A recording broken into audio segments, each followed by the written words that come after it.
Praise the Lord. ஆண்டவரும் அருமை இரட்சகருமாகிய இயேசு கிறிஸ்துவின் நாமத்தில் நான் உங்களை வாழ்த்துகிறேன். ஆண்டவருடைய கிருபையினால் உன்னத பாடலிருந்து சில காரியங்களை பார்த்து கொண்டு வருகிறோம். இன்றைக்கி கொஞ்சம் உள்ளே போய் பார்த்து இந்த வாரத்தில் உள்ளதை முடிச்சுட்டு மறுபடியும் அடுத்த வாரத்தில் மணவாளனுடைய சில காரியங்களை நான் உங்களோடு கூட பகிர்ந்து கொள்ள விரும்புகிறேன்.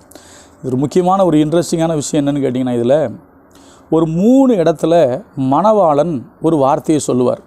அது என்ன வார்த்தைன்னு சொல்லிட்டு இதை மணவாளனுக்கும் மணவாட்டிக்கும் ஒப்பிட்டு நம்ம வாழ்க்கையும் ஒப்பிட்டு நான் இதில் நிறைவு செய்கிறேன். என்ன அப்படின்னா, முதல்ல உன்னத பாடலில் 2வது அதிகாரத்தில் 7ஆம் வசனம், எருசலேமின் குமாரத்திகளே, எனக்கு பிரியமானவளுக்கு மனதாக மட்டும் நீங்கள் அவளை விழிக்க பண்ணாமலும் எழுப்பாமலும் இருக்கும்படி வெளிமான்கள் மேலும் வெளியின் மறைகள் மேலும் உங்களை ஆணையிடுகிறேன். ஒரு வாட்டி படிச்சாச்சா? அடுத்தது 3வது அதிகாரத்தில் 5வது வசனம், எருசலேமின் குமாரத்திகளே, எனக்கு பிரியமானவளுக்கு மனதாக மட்டும் நீங்கள் அவளை விழிக்க பண்ணாமலும் எழுப்பாமலும் இருக்கும்படி வெளிமான்கள் மேலும் வெளியின் மறைகள் மேலும் உங்களை ஆணையிடுகிறேன். 2. சரியா? இப்போ 8ஆம் அதிகாரத்துக்கு வாங்க. 8ஆம் அதிகாரத்துக்கு வந்தீங்கன்னா அதில் போட்டிருக்கு 4ஆம் வசனம், எருசலேமின் குமாரத்திகளே, எனக்கு பிரியமானவளுக்கு மனதாக மட்டும் நீங்கள் அவளை விழிக்க பண்ணாமலும் எழுப்பாமலும் இருக்க உங்களை ஆணையிடுகிறேன். சரியா? இதில் நான் ஒரு 2 விஷயத்தை சொல்கிறேன். என்ன அப்படின்னு கேட்டிங்கன்னா, ஃபஸ்ட்டு மணவாட்டி, அதாவது சூளைமேத்தி. அதில் எழுதப்பட்டிருக்கும், என்னுடைய நேசர் தன்னுடைய விருந்து சாலைக்குள் என்ன பண்ணார்? என்னை அழைத்து கொண்டு போனார். எப்படி? என்னை விருந்து சாலைக்குள் அழைத்து கொண்டு போனார். என்மேல் பறந்த அவருடைய கொடி நேசமே. இந்த நேசத்தில் சோகமானதுனால தான் அவர் சொல்லுவார், அவளை அப்படி விட்டுருங்க, எழுப்பாதீங்க, தூங்கட்டும் பாரு. 2வது முறை நீங்கள் பார்த்தீங்க அப்படின்னா, 2வது முறை கொஞ்சம் உள்ளே வரும்போது ராக்காலங்களில் படுக்கையில் நேசரை தேடிட்டு இவங்க என்ன பண்ணுறாங்க? போயிட்டு என்ன பண்ணுறாங்க? இவங்க பண்ணுற விஷயத்தை சொல்கிறேன். அதில் 4ஆம் வசனம் போட்டிருக்கோம், நான் அவர்களை விட்டு கொஞ்ச தூரம் கடந்து போன உடனே என் ஆத்தும நேசரை கண்டேன். அதாவது 3ஆம் அதிகாரம் 4ஆம் வசனம், என் ஆத்தும நேசரை கண்டேன், அவரை நான் என் தாயின் வீட்டிலும் என்னை பெற்றவளின் அறையிலும் கொண்டு வந்து மட்டும் விடாமல் பற்றி கொண்டேன். இப்போ தான் 2வது முறை சாலமோன் சொல்கிறாரு, எருசலேமின் குமாரத்திகளே, நீங்கள் என்ன பண்ணுங்கள்? எனக்கு பிரியமானவளுக்கு மனதாக மட்டும் நீங்கள் அவளை விழிக்க பண்ணாமலும் எழுப்பாமலும் இருக்கும்படி வெளிமான்கள் மேலும் வெளியின் மறைகள் மேலும் உங்களுக்கு என்ன செய்கிறேன்? ஆணையிடுறேன் அப்படிம்பாரு. 2 வாட்டி ஆச்சா? இப்போ பாருங்கள், வாட்டி ராஜாவுடைய அரண்மனை விருந்து சாலைகளுக்குள்ளே இருந்து நேசத்தில் சோகமாகும்போது இந்த வார்த்தையை சொல்கிறாரு. 2வது அவர்கள் படுக்கையில் இருக்கும்போது சாலமோன் வெளியே வந்துடுறாரு. அப்போ என்ன சொல்கிறாங்க? இந்த அம்மா வாயில் ஒரு வார்த்தை வருது, என் தாயின் வீட்டுக்கு என்னை கொண்டு வந்து விட சொல்கிறேன், என் தாயின் வீட்டில் கொண்டு வந்து என்னை விடுற வரைக்கும் நான் வர விடாமல் பற்றி கொண்டேன். நல்லா கவனிச்சுட்டே வாங்க. இப்போ மறுபடியும் அந்த மணவாட்டி என்னது நம்ம சொல்லுது? 8வது அதிகாரத்தில் நீங்கள் வந்தீங்க அப்படின்னா 1, 2 அப்படி தொடர்ந்து படிக்கணும். அதில் போட்டிருக்கு, நீர் என் தாயின் பாலை குடித்த என் சகோதரனை போல் இருந்தீரானால் நான் உம்மை வெளியில் சந்தித்து முத்தமிடுவேன், என்னை நிந்திக்கவும் மாட்டார்கள். நான் உம்மை கூட்டிக் கொண்டு என் தாயின் வீட்டுக்கு அழைத்து கொண்டு போவேன். எப்படி? நீர் என்னை போதிப்பீர், சுகந்த வர்க்கமிட்ட திராட்சை ரசத்தையும் என் மாதுளப்பழ ரசத்தையும் உமக்கு குடிக்க கொடுப்பேன். இதெல்லாம் சொன்னதுக்கப்புறம் தான் 8:4 சொல்கிறாரு, எருசலேமின் குமாரத்திகளை, எனக்கு பிரியமானவளுக்கு மனதாக மட்டும் நீங்கள் அவளை விழிக்க பண்ணாமலும் எழுப்பாமலும் இருக்க உங்களுக்கு ஆணையிடுகிறேன். இப்போ உள்ளே போமா? என்ன அப்படின்னா யோசிச்சு பாருங்களேன். ஒரு மணவாட்டி எங்கே இருக்கணும்? மணவாளனுடைய வீட்டில் இருக்கணும்.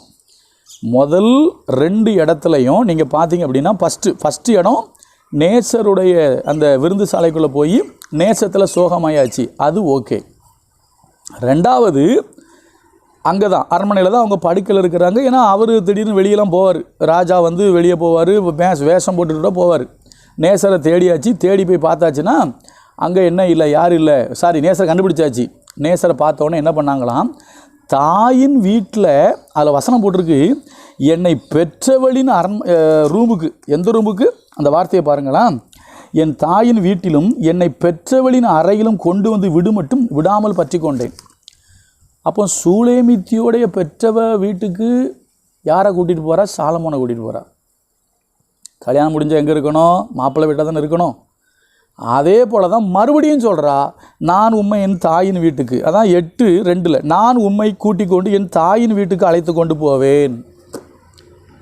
மறுபடியும் சொல்கிறேன், இது நமக்கும் சொல்லணும், சபைக்கும் சொல்லணும், எல்லாருக்கும் சொல்லணும். இன்றைக்கி நமக்கு எடுத்துக்கிட்டிங்கன்னா சில பிள்ளைங்க இருக்காங்களா, பொம்பளை பிள்ளைங்க என்ன பண்ணுவாங்க, ஆமாம் கல்யாணம் முடித்தவுடனே நேராக யார் வீட்டுக்கு கூப்பிட்டு போயிடுறது, பிரித்து சில பேர் தனியாக கொண்டு போயிடுவாங்க. இல்லைன்னா மருமகன் கல்யாணம் பண்ணிட்டு வந்ததுன்னா அவர் ஃபுல் அண்ட் ஃபுல் யார் வீட்டை தான் பார்ப்பார் அப்படின்னா மாமனார் மாமியார் வீட்டை தான் பார்ப்பார். சரியா? இதெல்லாம் கல்யாண வீட்டுக்கு பேச வேண்டிய ஒரு அருமையான சப்ஜெக்ட் இது. இப்போ சொல்கிறேன் கவனிங்க. இதனால தான் இப்போ சொல்கிறார் அவர் 2 வாட்டி சொன்னதுக்கு வேறு நோக்கம். இப்போ சொல்கிறார், ஏம்மா அவளை அப்படி தூங்க விட்டுரு, அவள் எந்திரிச்சாலே அவள் வாயை திறந்தாலே என்ன தான் சொல்கிறா, எங்கள் அம்மா வீட்டுக்கு என்ன கூட்டிகிட்டு போய், எங்கள் அம்மா வீட்டுக்கு என்ன கூட்டிகிட்டு போய், எங்கள் அம்மா வீட்டுக்கு என்ன கூட்டிகிட்டு போன்னு சொல்கிறா. அதனால் அவளை தூங்க விட்டுரு. அதனால தான் சில புருஷன் மாதிரி என்ன தான் பண்ணுறாங்க, ஐயோ அவள் தூங்கினா தான் வீட்டுக்கே வர்ற ஆட்கள் சில பேர் இருக்காங்க. இதெல்லாம் கல்யாண வீட்டில் பேசணும். அதே போல் தான் மணவாட்டியும் தாய் வீடு அல்ல தகப்பன் வீட்டுக்கு போகணும். ஃபாதரையா ஒரு பாட்டு படிக்கிறாங்க, பாட்டில் சொல்லும்பொழுது பரலோகம் தாய் வீடுங்கிறாங்க. பரலோகம் நமக்கு தாய் வீடு அல்ல, பரலோகம் நமக்கு தகப்பன் வீடு. இந்த மணவாட்டி என்னது நம்ம சொல்லிக்கிட்டு இருக்கு, என்னை கொண்டு போய் தாய் வீட்டில் விடு, நான் ஒன்றையும் சேர்த்து தாய் வீட்டுக்கு கூப்பிட்டு போகிறேன்னு சொல்லுது. அப்போ தான் அவர் சொல்கிறாரு, ஏம்மா இவளை விட்டுருங்க, இவள் அந்த ஆளை தூங்கட்டும், இவளை என்ன செய்யாதீங்க, எழுப்பாதீங்கிறப்பல. அதுக்கு வேறு பல காரணங்கள் இருந்தாலும் இப்படியும் ஒரு காரணம் என்ன செய்யுது இருக்கிறது.